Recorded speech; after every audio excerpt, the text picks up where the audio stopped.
This is Hardball with Chris Matthews, February 14th, 2019. Vanish in the night without a trace. You feared that they would be made to go away. That's exactly right. I'm joined now by Democratic Congressman Ted Lieu of California, who sits on the House Judiciary Committee, and Greg Brower, former U.S. Attorney and former senior FBI official. Congressman, this is a Frederick Forsyth novel or something like it. I don't know how you talk about it. 3 steps. First of all, the FBI thinks the president might be a Russian agent. Then the president fires Comey, the director of the FBI, to protect himself. Third step, these guys are talking 25th Amendment. They're talking about which cabinet members could they get to who might vote to remove him from office. This is scary information we're getting now. Sir. Thank you, Chris, for your question. Let me first say that today we had the funeral services for 2 American heroes, John Dingo and Walter Jones. My prayers and our prayers are with their family and friends. Regarding your question, it is alarming what Andrew McCabe is saying, but at the same time, I'm not all that surprised because they're looking at the same thing we're all looking at the time.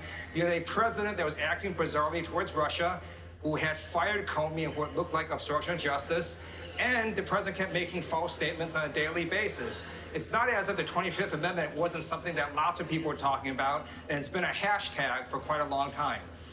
Greg, your thoughts about this, to me, unbelievable situation where top career people are saying, wait a minute, we got a president who might be working for Moscow. And then he goes and fires the FBI director who's investigating on that issue. And they go, wait a minute, is this president out of control? And they were talking about getting a majority of the cabinet members to yank him as incapable of serving as president. Your thoughts, your memories? Yeah, Chris, it's interesting. It's complicated. And I'll tell you, in my experience with working with Andy McCabe, he was a very smart, very dedicated, very meticulous FBI agent. And so I think his version of events needs to be taken seriously. But of course, the story, as the story goes, this was a conversation that took place across the street, as we say, at the Department of Justice headquarters, not at the FBI, and it involved, as McCabe is telling it, senior FBI official or senior DOJ officials, none of whom seem to be corroborating his version of events. And so it's going to take some further reporting and further explaining by Mr. McCabe to sort of expose exactly who was there, what was said, and what the impact, if any, was. What's your memory of the firing of McCabe, firing of Comey, and how it resonated through the FBI and the Justice Department at the time it happened? Well, it was a shock. There's no doubt about it. And there was a certain amount of confusion as to what might happen next, what could happen next. It was a very unsettled period of time. But I would also say, though, that it was not something that the FBI was going through in a vacuum. The FBI works very, very closely, as you know, with Main Justice, and in fact, reports to the Deputy Attorney General. So as unsettled as things were, it was, for the most part, in my memory, a joint effort between the buildings as to how to manage the crisis and how to deal with the aftermath. Well, in an excerpt from the book, it was published today, McCabe's book in the Atlantic magazine, McCabe describes a phone call he received from the president on an unsecure line the day after Comey was fired by Trump.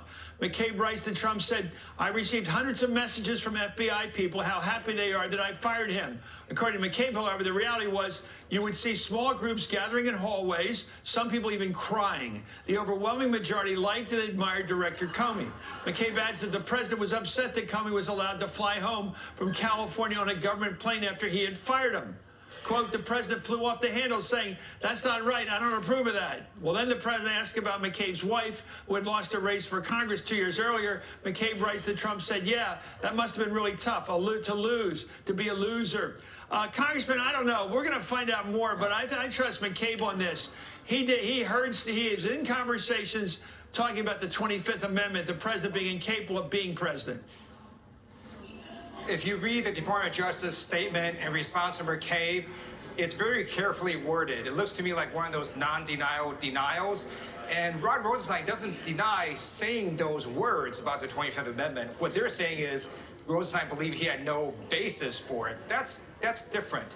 And in addition, McCabe had written down contemporaneous memos of his conversations with the president. And by the way, that phone call itself was inappropriate because Trump should not be calling McCabe, trying to see if McCabe would somehow justify his firing of Comey, because his firing of Comey itself could be a crime. And it seemed like he was trying to influence McCabe to somehow say it was okay with what he did. Thank you so much, Congressman Lieu. And I was right behind you, the pew behind you at that unbelievable funeral for John Dingell today. Thank you for mentioning that tonight. After the Justice Department's Inspector General found that McCabe